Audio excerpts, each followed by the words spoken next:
people, welcome back to my channel, and it's still match day 30 post-match review of the Premier League games that happened on Sunday. Now, you saw some of the results yesterday with Arsenal picking up a 2-0 win against Everton, Chelsea losing to Newcastle, Man City playing out a 1-1 draw against West Ham. Now today, Sunday, Manchester United sealed that third place position on the Premier League table with a 3-1 win over Aston Villa. Now, am I surprised? Absolutely not. And this is because Aston Villa has been actually struggling in the Premier League. Don't forget that the game before this one, they lost 4-1 to Chelsea. Now, they did try in the first half. They tried to control the tempo of the game, and you could just tell that they were trying to at least pick up a point in that game. Don't forget that they also share points, the same point on the table. So they knew that if they ended in a draw, they would still have the same number of points on the table after match day 30. But Manchester United said, no, we are going to pick up the 3 points that we need. And of course, I expected them to pick up the 3 points because they are playing at home. But the performance in that first half was end-to-end. You could tell that both sides were trying to get the result until the second half, where Casemiro got the first goal. Now, that was a very good header. And I've said it over time that Casemiro is good to scoring, headers a lot. It is one thing that he does to save Manchester United. And it's going to be funny to see how that happens when he's gone at the end of the season. But he got the first goal, and the match was 1-0 in favor of Manchester United before Ross Barkley, who I've not seen in a very long time play for Aston Villa, surprisingly plays and scores to equalize to make it 1-1.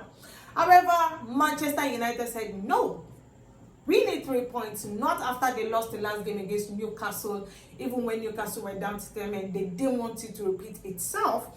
Konya got the second goal for Manchester United, and Benjamin Sesko gets the third goal. Now, I must say that Benjamin Sesko has been really, really good for Manchester United, especially when it comes off the bench. It's something that I think I've seen since Michael Carrick took over as the interim coach of Manchester United.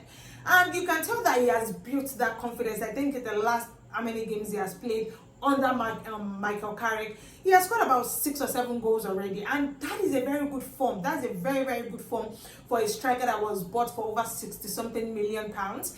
And of how good it was when he was playing in Germany before he came to the Premier League. So the expectation obviously was there for him to ensure that he scored goals for Manchester United, and it seems like he's doing that under Michael Carrick. However, it was a really, really big struggle for him under Ruben Amorim, but that is not the case anymore. But Manchester United have now picked up that 3 point that they needed, which was the 3-1 win against Aston Villa, and that cements that third position for them, just ahead, obviously, or ahead of Aston Villa with 3 points, and Liverpool, who are down, in 5th.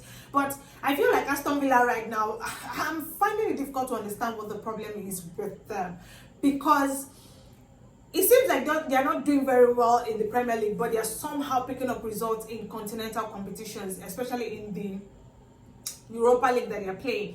But really, when you look at what Unai Emery has done with that squad, he has done an amazing job. And so, yes, it is easy for you to say, oh yes, I did expect them to still be the one team that will lose out on that Champions League spot, because obviously the likes of Liverpool, Chelsea will really mount that pressure, with the remaining 8 games to come. And it's going to be a lot of pressure for Aston Villa to keep that position. But if they're able to get it done, you really never can tell what will happen. But I still believe that it is going to be really, really tough for Aston Villa. But Manchester United has gotten it done, and they've won the game, and now they've cemented, or let me say, they're keeping that third position right now. And it's expected, because honestly, Manchester United play only 1 game a week. Just 1 game a week. So they have absolutely no excuse not to win that game. And then to the other game that happened also on Sunday was Liverpool playing out a 1-1 draw against Tottenham. Now, everybody has been beating Tottenham, like left, right, and center. And then Liverpool says, no, we are not going to do that today. We are going to pity them. They said they are going to pity them. And somehow Richarlison gets the equalizer very late. I'm sure Liverpool will be so livid that how did they lose that 3 points? Like, How did they do that? How did they open their eyes to lose that point? Anyways, Liverpool played out a 1-1 draw, as I said, against Tottenham, and maybe that is just the lifeline that Tottenham needs. First, let's look at it from Liverpool's perspective. Liverpool will be really disappointed that they didn't really pick the 3 points that they need, because if they had, they would have extended the points between themselves and Chelsea, because right now they only have 1 point between them and Chelsea, which keeps Liverpool in number 5 and Chelsea in number 6. So it's going to be interesting because they still have some, tough games to play. And when you look at this Liverpool team, there's still a lot of questions as to how Arne Slot is still handling them. You can tell that some of the players are still struggling. Konate is one of them, obviously. Alisson also is struggling a little bit, I think, but somehow it looks like it still keeps them in the game. And then Rio Ngomoa had a very good game until it was brought off. Soboslai, obviously, he has had a very good season, even when it seems like the team is not together, right? But they are doing a very good job. They just would feel really disappointed that they couldn't pick up their own 3 points against Tottenham, because Tottenham right now is just dashing everybody 3 points, and somehow Liverpool is not able to do it. But a lot of questions had to be asked about Arne Slot, because I feel like some of the changes he made, I don't know if it was too early or too late. Florian Wirtz also playing. He needed to play, because in the last few games that he has played, he has not been impressive. And then I was actually surprised that he didn't even play start Mohamed Salah, because I know that Mohamed Salah has somehow been scoring goals, but his performances have not really improved. So I felt like he wanted to do that just to slot Florian Wirtz in. But the truth is, it didn't make any difference, to be honest. It didn't really make much of a difference. But the truth is, they've now shared the points between themselves, and Tottenham would be, I don't know, maybe more excited, because they are still number 16 on the table. They're still number 16 with 30 points, and they really need to avoid that relegation zone. I still believe that Tottenham can escape relegation. I do, because if these players decide to step up, they can get it done.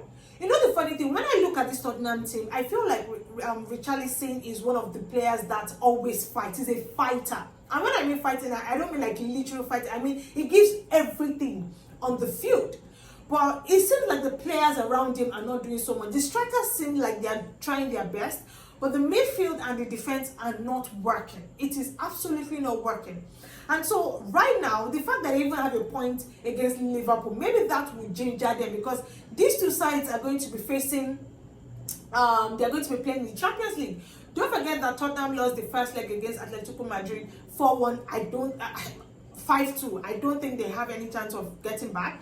But Liverpool probably still has a chance, because it's against Galatasaray. And the way Galatasaray won their game this weekend, I don't see it happening for Liverpool to win that game. Honestly, I don't see it happening. But you really never can underestimate anything. So I want to believe that Liverpool can still get it done. And they're playing at home. So yeah, they have everything in their advantage. But I feel like this game, maybe it will bring back that confidence that Tottenham is looking for, something that will push them till the end of the season. They still have about 8 games to go, so maybe if they're able to pick up, maybe let's say in the 8 games that they have, they are able to pick up at least 4 to 5 wins, right? They have a chance of escaping relegation. And this is a conversation that the players have to have with themselves, because that confidence is not there. But maybe this game, I think they defended a little bit better against Liverpool and just ensured that the goal tally wasn't higher than 1 until they had that chance that Richarlison obviously scored. But yeah, those are my thoughts on the games that happened on Sunday. Don't forget to share your thoughts in the comment section, okay? I will definitely be reading and responding. Also, don't forget to like, share, and subscribe to the channel, okay? Subscribe, and subscribe to the channel, okay? Please, thank you. Also, put on your post notification bells to get our latest video when they drop. And most importantly, follow us on all our social media platforms at _official FSH. Anyways, guys, the weekend games is done, and we are probably back into Champions League fixture. So, let's see what happens on Tuesday, okay? Enjoy the rest of your weekend, guys. Bye-bye.